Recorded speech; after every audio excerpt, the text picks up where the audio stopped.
So after all of those years, Chromatica is finally out and everyone is gagging. I've not seen one person who doesn't like it, but everyone is gagging. And I gave it a bit of time. Because I feel like my first listen, my live reaction on Twitter, I was probably like drunk or something, but I don't know what I was doing. But I wanted to give it some good time to listen to the album, let it sink in, and here is my full in-depth track-by-track review of Lady Gaga's Chromatica. Roll the credits. So Chromatica was released yesterday, Friday 29th of May, after being pushed back due to COVID, and I think that was a pretty good move. It gave Gaga a bit of time to do a bit of charity work for COVID, which was incredible. But now we have it, it's in our hands, it's finally here, and what can I say? I just think it's been such a journey since that first listen, and since Stupid Love coming out and Rain On Me dropping, and I feel like this may be one of Gaga's best eras yet in terms of being cohesive and on time, and she's given you music videos straight after the song release and the album came promptly.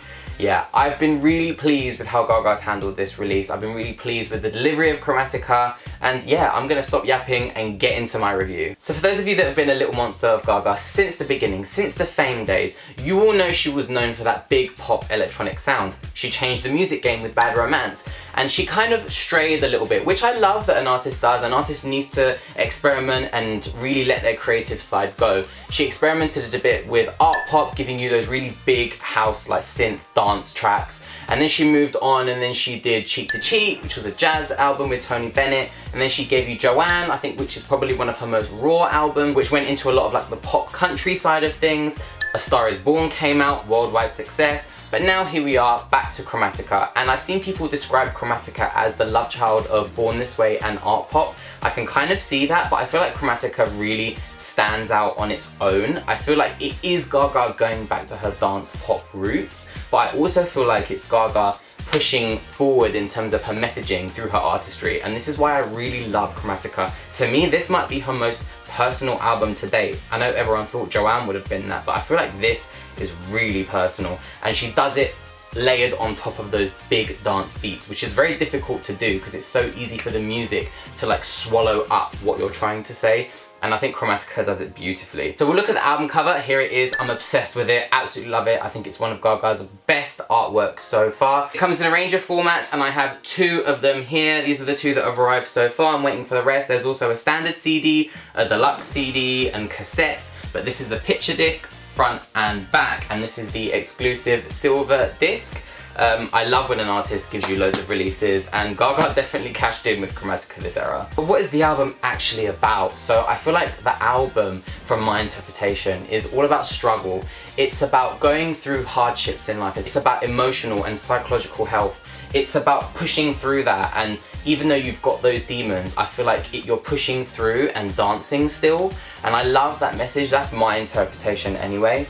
And I feel like Gaga touches on a lot of different like topics with Chromatica. So Chromatica is basically Planet Chromatica, and I love the message behind this one, because where she was in the past talking on behalf of such small minority groups and being that voice for them, like the LGBTQ community and whatnot, I feel like she's kind of moved and she's kind of talking about the world as a whole now. So Planet Chromatica and the different kindness tribes, which I love. It's about spreading unity, equality, and side note, if you haven't seen this amazing Twitter account of Chromatica, which kind of goes through loads of pop stars and has named them like Prime Minister and like Minister of Defense and stuff like that, this Twitter account is absolutely hilarious. I'm obsessed with it. But yeah, Chromatica, the kindness punks, the Planet Chromatica, all that first class flight, head over to Chromatica. I'm pretty sure it's going to be a much better life there anyway. Like I mentioned, she touches on different themes throughout the album, and it's kind of like the person behind the facade, and I love that. For example, in 911, one of my favorite tracks is about Gaga being reliant on antipsychotic medication, which then moves into something like Alice, which is about Gaga's obsession for perfection, and that you can't be perfect all the time, and her name's not Alice, but she's still looking for that perfect wonderland. We all know what a perfectionist Gaga is in what she does, and that can be quite damaging, and I feel like it's really positive of her to really visit that on this album, because no one's perfect. Babylon, the end track on the album, is a great representation of the representation of fame.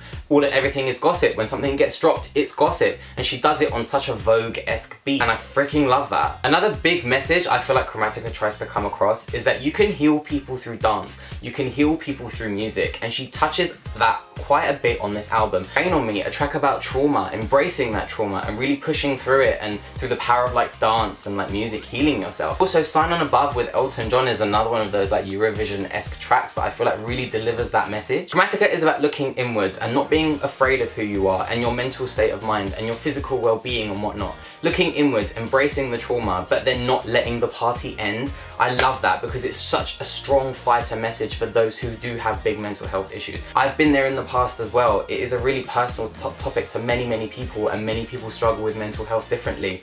But through that, you find your own mental health journey, you find how to deal with it, and the show does go on. It doesn't define you. You're not a lower person than anyone else for having mental health issues, as long as you embrace it and you learn how to deal with it. Take the necessary steps to really combat your mental health. The party does not end, and I love this message of Chromatica. Moving on, track by track, let's do this. Track 1, Chromatica 1, one of the first instrumentals on the album.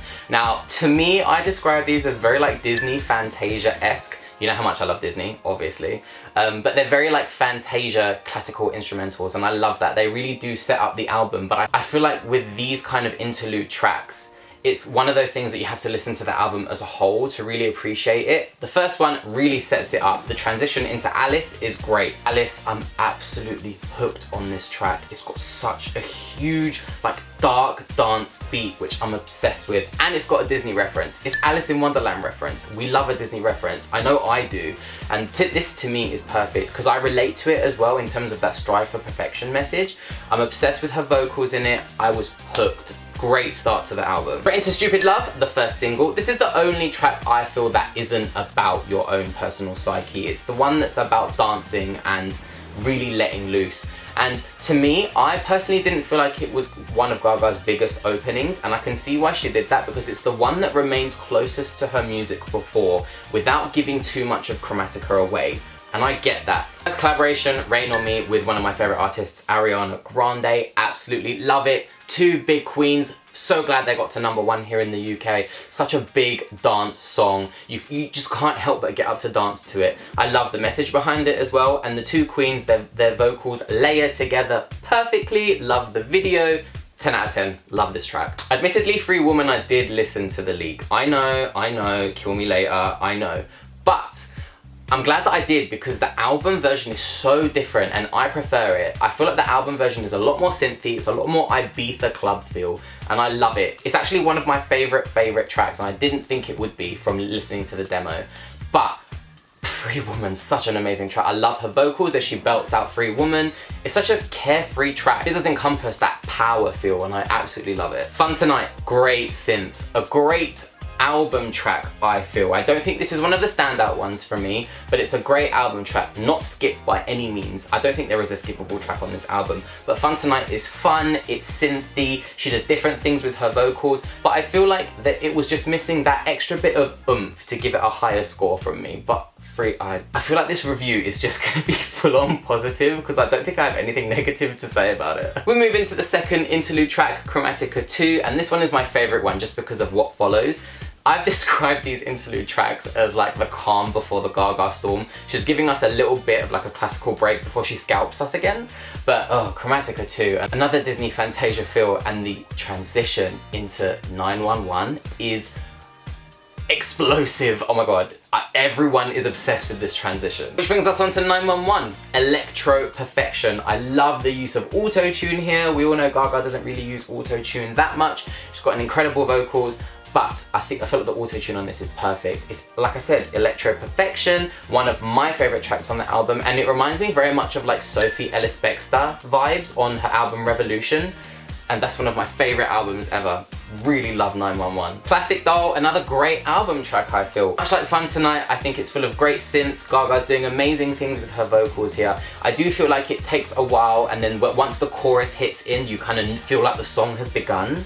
But great synths, another great album track on Chromatica. Sour Candy featuring Blackpink. This was released the day before the album dropped, and I can kind of see why.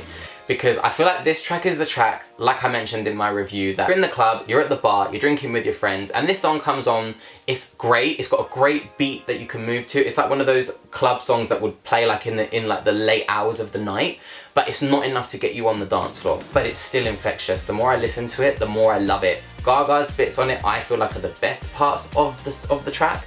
But as a whole, it's great. It's really, really short. I wish it was a little bit longer and showcased Gaga's parts a little bit more. But another great track nonetheless. Oh man, Enigma, this song is amazing. This one is like the anthem, one of the anthems of the album to me. I adore her vocals in it. I adore the message behind it. And to me, it sounds like it belongs on like the Devil Wears Prada soundtrack. I hope you guys know what I'm trying to say, but trust me, that is a good thing.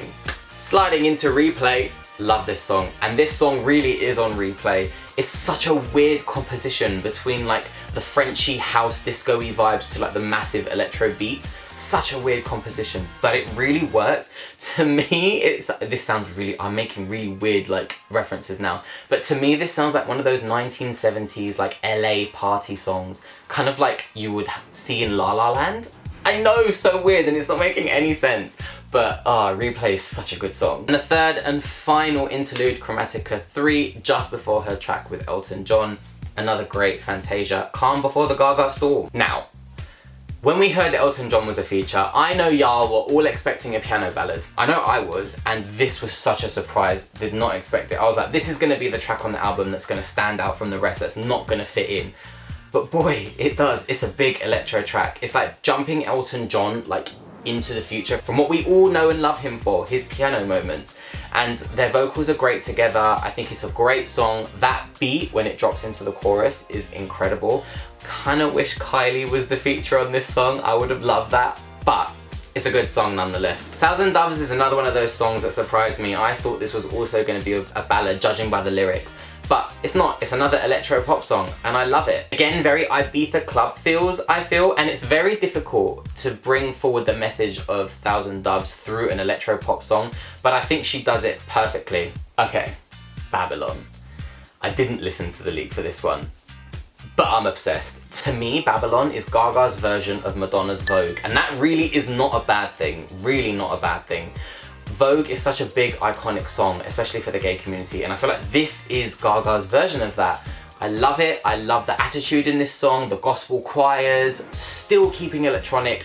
Love Babylon. Really ends the standard edition on a high. And as an added bonus, Love Me Right, which is a track that's on the deluxe edition or the Target edition in America.